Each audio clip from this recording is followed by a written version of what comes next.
Abra o livro dos Salmos, de número 73, verso de número 28. Só confirmação do que os irmãos já cantaram aqui. Eu quero estar mais perto de ti.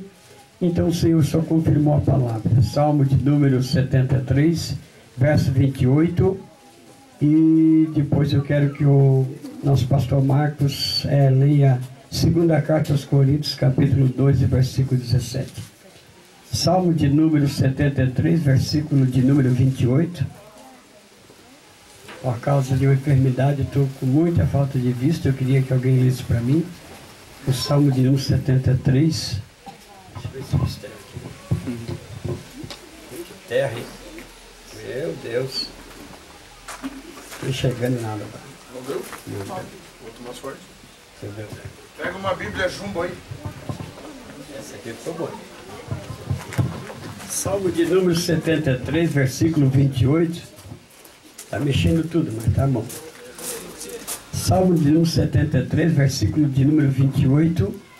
Quem possui a Bíblia, a palavra do Senhor, que já achou, dá um glória a Deus bem alto. Glória a Deus. Diz o texto: mas para mim bom é estar mais perto dele. Amém? Vamos ler de novo para você guardar na tábua do teu coração. Mas para mim bom é estar mais perto dele. Em outra tradução, se aproximar dele. Parafraseando o texto, na segunda carta aos Coríntios, capítulo de número 2, versículo de número 17, diz a palavra do Senhor. Se você não quiser abrir esse texto, eu quero que você preste atenção. Capítulo de número 2, versículo de número 17, da segunda carta, escreveu Paulo aos Coríntios. Aleluia. Porque nós não somos como muitos falsificadores e mentirosos de palavra, mas antes falamos a verdade com Deus e com sinceridade com os homens. Amém? Toma o teu assento, dando glória a Deus. Pode tomar aqui essa bênção que está tremendo tudo aí, irmã Rosa.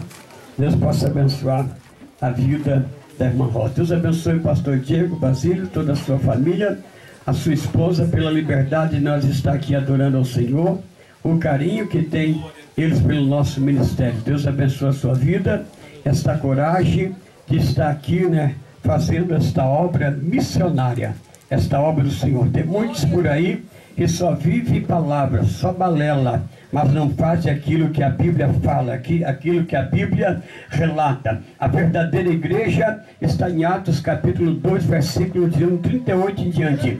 A Bíblia diz que era na comunhão, no partir do pão, eles tinham tudo em comum. A Bíblia Sagrada diz que eles vendiam as suas propriedades e davam àqueles que eram necessitados. Isso é a verdadeira igreja. Dá para levantar a mão e dar glória a Deus, irmão? Deus possa abençoar a vida do pastor, da sua esposa. Deus abençoe os homens de Deus. Pastor Jair, ali de Caxias do Sul, grande amigo nosso da igreja missionária, Gideon Missionária.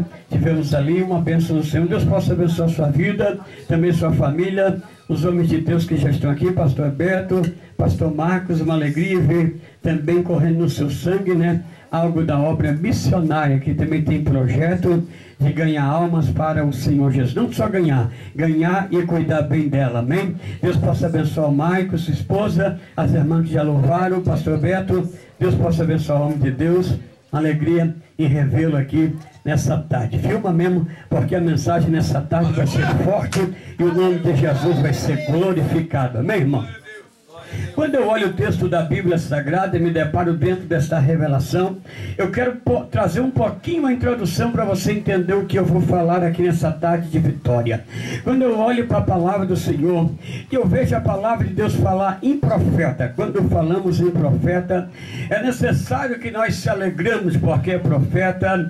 A Bíblia vai nos revelar que é o profeta, dentro do texto da Bíblia, ele traz Deus até o povo. O sacerdote leva o povo até Deus, mas o profeta traz Deus até o povo. Quem pode dar glória a Deus? E quando eu venho falar de profeta na Bíblia Sagrada, o texto vai revelar no livro do profeta Amós, capítulo 3, versículo 7, diz a Bíblia que o Senhor não revela nada antes a não ser primeiro revelado o segredo aos seus profetas. E nessa noite, Deus, nessa tarde, Deus me traz como profeta, e eu quero ser boca de Deus aqui neste lugar. Quem quer ouvir o que Deus quer falar aqui nessa noite? Se já que você levantou a mão, você no original você está dizendo, eu me rendo. Quando você levanta a mão, no original você está dizendo, Senhor, fala porque eu quero ouvir. Quando você levanta a mão, no original você está dizendo, eu sou totalmente dependente de Deus. Quem crê para dar glória a Deus nessa tarde? E quando eu olho o texto da Bíblia Sagrada, e sendo eu boca de Deus nessa tarde, eu quero entender que a Bíblia vai nos dar revelação dentro da sua palavra.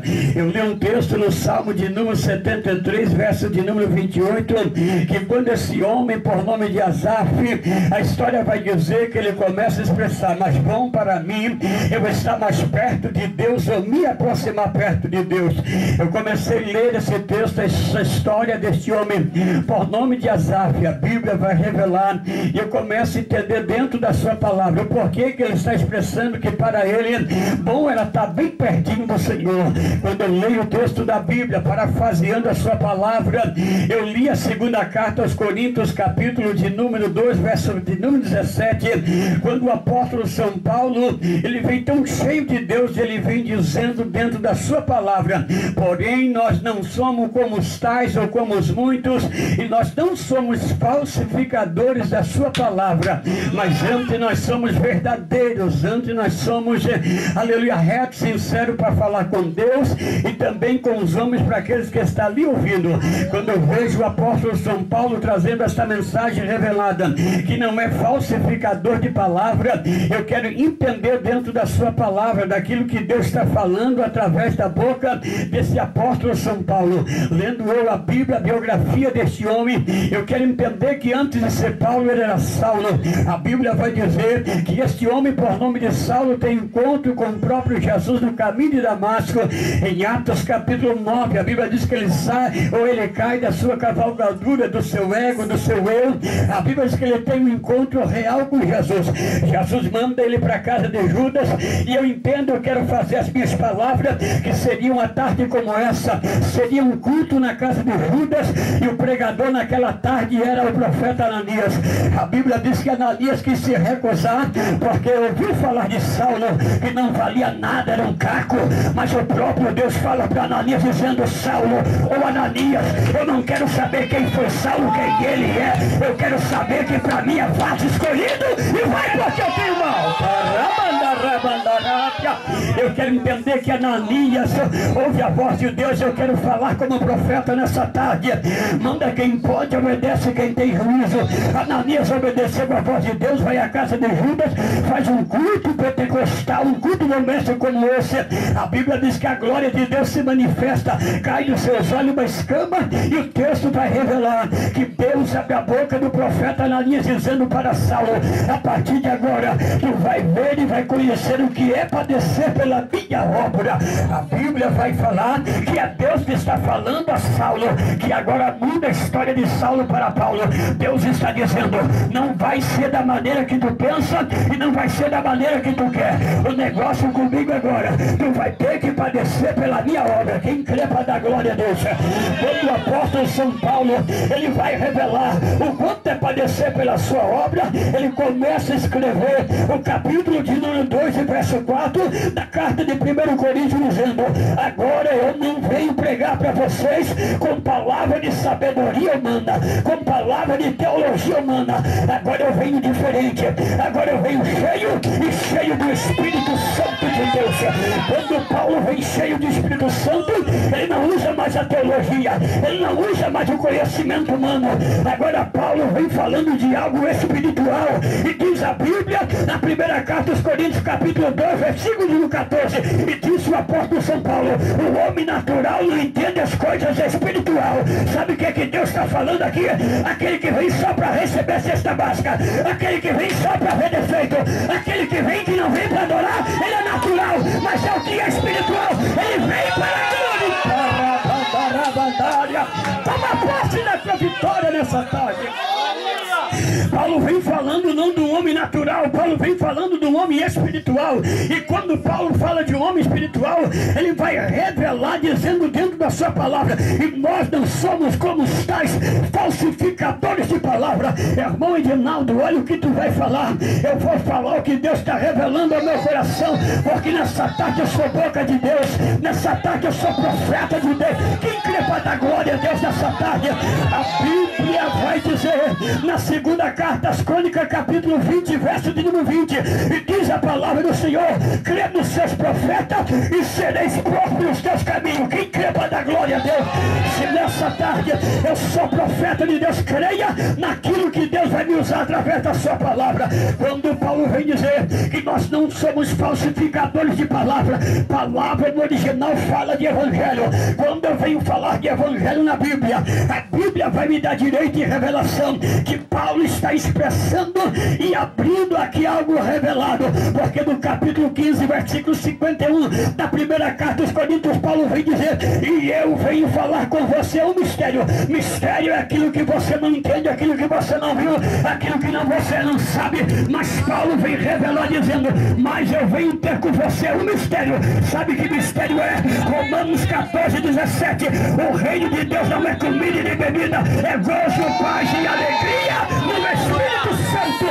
Esse é o mistério que Paulo vem falando e Paulo vem revelando. E nós não somos como muitos falsificadores de evangelho. Eu não vim trazer aqui um evangelho, irmão, aleluia, de blá blá blá para você. Eu não vim aqui trazer um evangelho de 1,99 para você. Eu não vim trazer um evangelho fácil para você.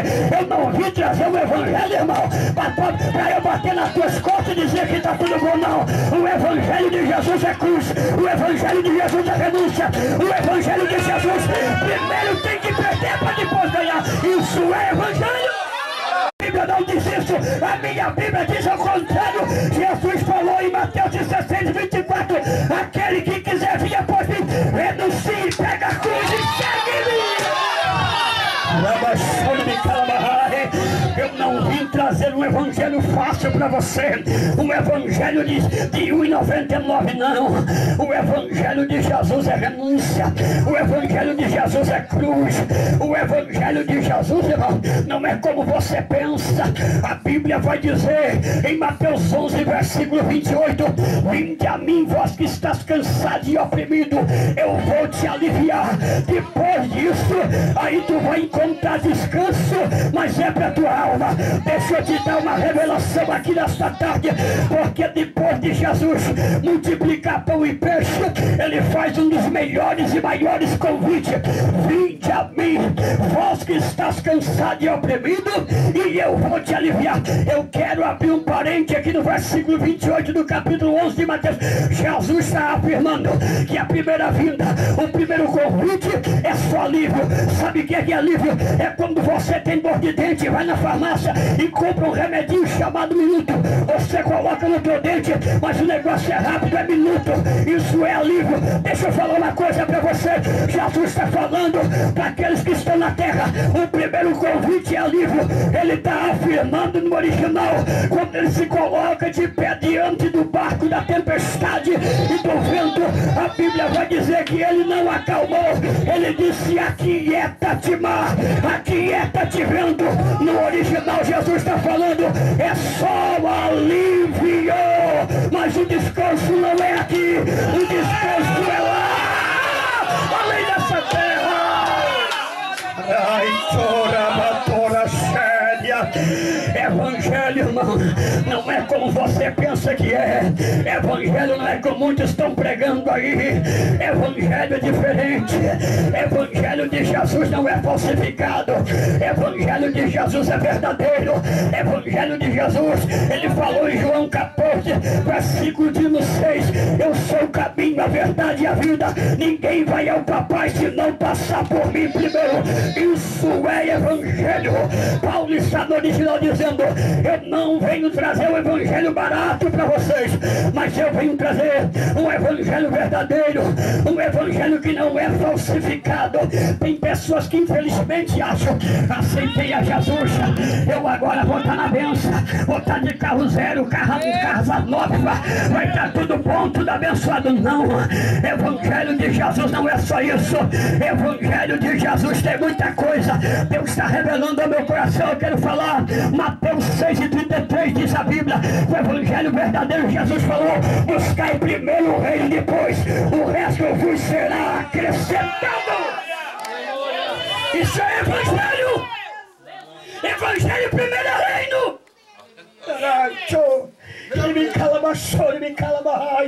Evangelho primeiro é reino, e o resto, as coisas vos serão acrescentadas. Deixa eu te dar uma revelação aqui nessa tarde de vitória. O que Deus colocou no meu coração, parafraseando o texto do Salmo 73, verso de número 28, quando agora esse homem, por nome de Asaf, ele vai dizer: mas para mim bom em tudo é me aproximar, chegar mais perto dele. Eu disse: Senhor, por que o salmista está escrevendo esse texto? Aí Deus revelou ao meu coração: tu não pode viver daquilo que tu ouve, tu tem que ler, tem que buscar, tu tem que mergulhar. Vai dentro da minha palavra, filho, eu vou te revelar o texto e o contexto. Por que Asaf está terminando o versículo 28 dizendo: mas em tudo isso bom está bem pertinho dele. Eu comecei a ler a história deste homem, segundo a lei, segundo a história, quando Salomão edifica o templo, a casa de Deus, lá no capítulo 7 de 2 Crônica, a Bíblia Sagrada diz que Salomão edifica um templo. Eu quero abrir um parênteses para você entender o que eu quero falar aqui. Imagina comigo, eu com a mente de um pregador, quando Salomão edifica o templo, antes da inauguração, ele envia convite, ele envia carta. Já foi falado aqui nessa tarde que o pastor Marco e o pastor Diego foram fazer um evangelismo. Eu quero entender que eles entregaram o folheto, eu quero entender que eles fizeram um convite. Eu quero entender na mente de um pregador que quando Salomão ele pega sobre uma carta, ele marca o convite. Eu quero entender que ele coloca a data do trabalho, ele coloca o nome de quem vai cantar e de quem vai pregar. Eu quero entender, pastor Berto, dentro da mente de um pregador, que agora na reunião, agora Salomão cita o nome de Asaf. Segundo a história, Asaf já tinha 46 anos de idade, só podia ser músico e tocar no templo se tivesse a cerca de 18 a 25 anos. Agora a Bíblia, a história vai dizer que Asaf já está avançado de idade. Eu quero entender, pastor Diego, que no meio do corpo de obreiros, agora Salomão está sob uma reunião e é necessário receber o aval dos obreiros para enviar a carta ao cantor e a pregador. Eu quero entender que como no meio da reunião sempre tem alguém que não gosta do teu sucesso, sempre tem alguém que não gosta que Deus te usa desta maneira, sempre vai ter alguém que vai se levantar para botar pitaco no negócio, sempre vai ter alguém, irmão Michael, para querer apontar e dizer: isso aí nunca vai dar nada. Eu quero entender que no meio do corpo de obreiro levantou alguém: olha, Asaf já avançou de idade, não tem como cantar aqui no grupo, mas eu quero entender que Salomão se coloca de pé e começa a dizer: quem manda aqui é eu, o rei aqui é eu, quem dá ordem aqui é eu. Então deixa eu falar algo de Deus aqui nessa tarde. Provérbios 16 diz a Bíblia: do coração do homem é plano, mas a última palavra vem do papai, a resposta vem dele. O homem faz reunião, mas quem decide é Deus. Levanta a mão, eu estou sentindo Deus aqui, eu estou só bacana lá. Irmão, nós estamos no culto pentecostal. Se Deus te usar aí, deixa Deus te usar. Chuta, brita a minha cadeira, mas sai daqui cheio da glória de Deus. Eu quero entender que Salomão da morte, o rei aqui é eu, quem manda aqui é eu. Manda um convite para Asaf. Agora preste atenção, pastor Marco. Eu quero conhecer os mistérios de Deus. Eu quero entender, irmão Marco, que eu estou em casa agora e de repente chega um convite para mim: irmão Dinaldo, você vai pregar no Gideões Missionários de Camboriú. Eu quero entender como cantor e como pregador, quem que não vai ficar contente? Duvido quem que não vai ficar alegre. Aleluia, talvez eu não ia dormir nem a noite inteira de tão alegre receber o convite. Agora presta atenção, eu entendo que Asaf recebe o convite. Como é que é? Eu vou cantar na inauguração do templo de Salomão. Quem vai ser o pregador? Aleluia, vai ser o próprio Salomão. Eu quero entender que Asaf fica alegre, contente, se prepara, vai para o jejum, vai para a santificação. A Bíblia diz no capítulo de número 7 de 2 Crônica, terminando Salomão de se pregar, a Bíblia Sagrada vai entender e vai dizer que agora Salomão chama os cantores, chama os levitas como pregador. O Marco é pregador, o Jair é pregador. É costume de pregador, depois do culto, depois da pregação, chama cantor, não é? Eu quero entender que Salomão, depois de pregar, chama Asaf. Asaf, na sua simplicidade e humildade, abre a boca, a glória de Deus desce. É tanto fogo que quem está no culto não consegue andar, não consegue caminhar. É tanto fogo que a Bíblia vai dizer que o sumo sacerdote não consegue nem sair da porta, de tanta glória, de tanta unção.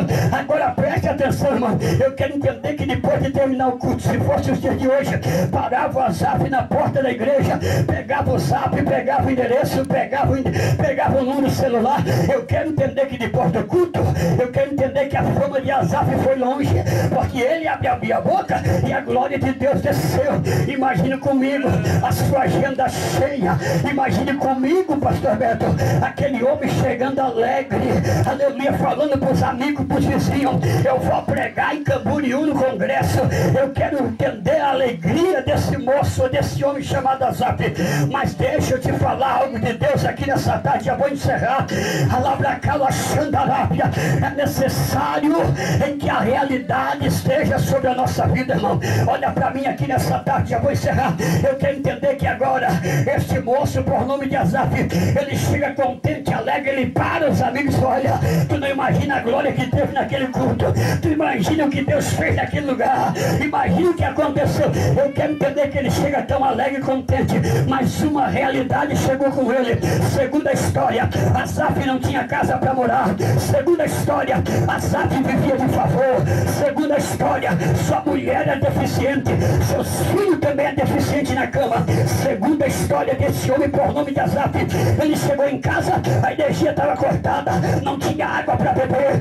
Segunda história, pastor Jair, este moço, esse homem, por nome de Asaf, ele chega em casa, a realidade está com ele também. Sabe por quê, irmão Marco? Porque ele não tem dinheiro para comprar carne, ele não tem dinheiro, aleluia, para comprar alimento para os seus filhos. Segunda história, eu quero entender que no capítulo de número 73, do versículo 1 de Salmo, Asaf vai escrever dizendo: mas os meus pés quase se desviaram. Quando Asaf vai dizer que os meus pés quase se desviaram, eu quero olhar para a vida de um homem que rodou, a glória desceu. Eu quero olhar para a vida de um homem que ele abriu a boca e Deus manifestou, curou, batizou, fez um reteté, um reboliço no culto. Eu quero entender que a história desse homem, quando ele saiu do culto, ele saiu honrado, ele saiu exaltado, mas quando ele chega em casa, ele vê a realidade. Quando ele chega em casa, ele vê que não tem comida para dar para os filhos, roupa para dar para os filhos. A realidade chega com ele, a ponto de ele pensar no seu psicológico. Ele olha para o ímpio, ele vê a prosperidade do ímpio, ele olha para o filho do ímpio. O filho do ímpio é forte, tem saúde, mas seu filho é paralítico, seu filho é doente. Ele cai na realidade. Eu quero entender, pastor Beto, vocês que estão me ouvindo nessa tarde, eu quero entender que Asaf pensava diferente. Eu achava que servir Deus, eu estaria por cima da carne seca. Eu achava que servir Deus, eu ia andar de carro no ar-condicionado, de casa, na praia, de 2 pisos, 3 pisos. Eu achava que servir a Deus, eu nunca ia na farmácia comprar um remédio. Eu achava que servir Deus, eu nunca ia passar necessidade. Mas ele cai na realidade. E quando ele cai na realidade, o seu psicológico trabalha. Sabe por quê? Porque ninguém aqui é super-homem, ninguém aqui é Mulher Maravilha. Nós somos formados de uma matéria chamada barro, com defeito, com falha. Mas deixa eu te falar, ele é o oleiro e nós somos barro na mão dele. Quando Asaf cai na realidade, irmã Andreia, ele começa a ver que servir a Jesus é passar por prova.